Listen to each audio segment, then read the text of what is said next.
ওকে, তো my dear student, আমরা চলে এলাম টোফেল ক্লাসের তুমি যদি খেয়াল করো ক্লিপস টোফেলের কিন্তু একেবারেই 98 পেজে যে অ্যাফার্মেটিভ এগ্রিমেন্টের কথা বলা হয়েছে, আর সেই ব্যাপারের কিন্তু মেন যে স্ট্রাকচারসগুলো রয়েছে সেগুলোকে আমরা আজকে চর্চা করছি। ওকে, তো সেই ক্ষেত্রে আমরা জানি যে অ্যাডমিশনের যারা এইচএসসি তোমরা ক্যান্ডিডেট রয়েছো, যারা অলরেডি ফার্স্ট ইয়ার উঠে গেছো, তোমাদের 6টা বই আমি বলেছি যে তোমাদের কম করে you have to complete 6 books. Okay, তো সেই জন্য কিন্তু আমরা আজকে চলে এলাম টোফেল ক্লাসে।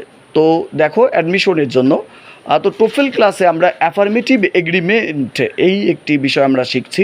তো অ্যাফার্মেটিভ এগ্রিমেন্টটা আসলে কী জিনিস সেটা একটু বোঝাই। অ্যাফার্মেটিভ এগ্রিমেন্ট এটা হচ্ছে মূলত যখন মানে ওই যে আমিও যা করলাম তুমিও তাই করলে, সে যা করলো তারাও তাই করলো, বা সেও ভালো আছে আমিও ভালো আছি, যখন কোনো ব্যক্তি বা বস্তু দুজনেই সেম কাজ করে তখন আমরা অ্যাফার্মেটিভ এগ্রিমেন্ট বুঝবো। ওকে, তো সেই ক্ষেত্রে আমরা সাধারণত টু আর সো ব্যবহার করে থাকি। ওকে, সেই ক্ষেত্রে আমরা এই যে টু আর হচ্ছে সো ব্যবহার করে থাকি। তো এই টু আর সোটা কখন কোন ভার্বের সাথে, মেন ক্লজ দেখে কোন ভার্বের সাথে, মেন ক্লজে কী ভার্ব থাকলে এই পাশের ক্লজে কী ভার্ব হবে, বা কিভাবে তুমি টু ব্যবহার করবা, কখন তুমি সো কীভাবে ব্যবহার করবা, সেই বিষয়টা নিয়ে কিন্তু আজকের আলোচনা। ওকে, তো ফার্স্ট অফ অল তোমাকে জানতে হবে যে তুমি যদি খেয়াল করে দেখো যে যখন তুমি দেখবে যে তোমাকে এই যে আই অ্যাম হ্যাপি, এই অ্যাম ইজ আর এগুলো হচ্ছে বিভার্ব। যখন তুমি দেখবে এরকম বিভার্ব রয়েছে মেন ক্লজ বা প্রথম ক্লজে এবং তারপরে কনজাংশন রয়েছে, তুমি মনে করবে যে এই বিভার্ব থাকার জন্য এই পাশে আমরা টু এর ব্যবহার করলে আমরা এই স্ট্রাকচারটা নিব, অর্থাৎ subject plus be verb plus two.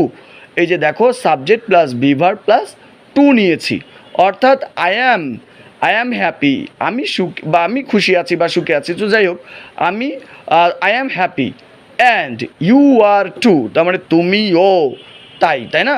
তো দুজনেই কিন্তু সেম কাজ করছে, দুজনেই সেম কাজ করছে। এই যে I am happy you are too, এখানে আর আমরা ইউ আর হ্যাপি ব্যবহার করছি না, বরং আমরা ওই অ্যাডজেক্টিভ উঠিয়ে দিয়ে আমরা কি ব্যবহার করছি, টু ব্যবহার করছি। ওকে, এই হচ্ছে বিষয়। তো সো এর ক্ষেত্রে কি করব, সো এর ক্ষেত্রে আই অ্যাম হ্যাপি অ্যান্ড, এখানে সো এর ব্যবহারের ক্ষেত্রে আমরা সাবজেক্টটা আগে দিব না, আমরা দিব আগে হচ্ছে সো। ঠিক আছে, যে এই যে সো, এরপরে বিভার্ব আমরা জানি যেহেতু ইউ আছে তাই আমরা আর সো আর ইউ পরে হচ্ছে সাবজেক্ট যাবে। ওকে, তো এই হচ্ছে system.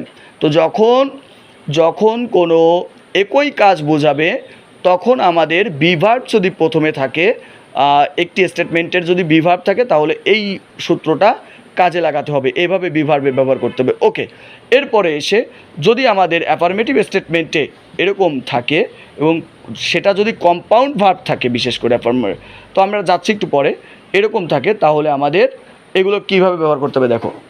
They will work in the lab tomorrow. তো এখানে আমরা দেখতে পাচ্ছি অক্সিলারি প্লাস ভার্ব রয়েছে, আর এরকম অক্সিলারি প্লাস ভার্ব থাকলে আমরা জানি টোফেলে এটাকে কম্পাউন্ড ভার্ব বলা হয়ে থাকে। কী ভার্ব? কম্পাউন্ড ভার্ব বলা হয়ে থাকে। এই কম্পাউন্ড ভার্ব থাকলে মেন ক্লজে, এখানে কিন্তু বি ভার্ব ছিল আর এখানে চলে এসছে কম্পাউন্ড ভার্ব, অর্থাৎ অক্সিলারির পরে আরেকটি ভার্ব আছে, তো এটাকে আমরা কম্পাউন্ড ভার্ব বলবো। এরকম যদি মেন ক্লজে থাকে তাহলে পরের ক্লজটা লেখার সময় সাবজেক্টের সাথে মিল রেখে অক্সিলারিটা রাখলেই হচ্ছে, তখন আর আমাদের অন্য কিছু দরকার নেই। মানে পরে যে মেন ভার্বটা এখানে ছিল ওয়ার্ক, সেটা কিন্তু আর আমরা এখানে করছি না, এখানে শুধু উইল রাখলেই হচ্ছে। তো দেখো they will work in the lab tomorrow, আমরা তারা আগামীকাল কাজটা করবে, তাই না? তো আগামীকাল করবে ল্যাবে। তো দেখো এখন এরপরে বলছি অ্যান্ড ইউ উইল টু, তুমিও করো, মানে এরকম। তো সেই ক্ষেত্রে কিন্তু আমি এখানে ইউ উইল ওয়ার্ক এইটা কিন্তু হাইড করে দিয়েছি, বরং এখানে শুধুমাত্র অক্সিলারি রেখেছি আর এই যে টু এর ব্যবহার করলাম। ওকে, তো এমন যদি হয় তাহলে মূলত হচ্ছে এভাবে লিখতে হয়।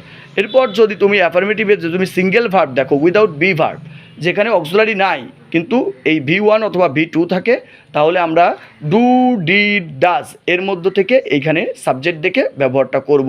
ঠিক আছে, তো এইটা হচ্ছে বিষয়।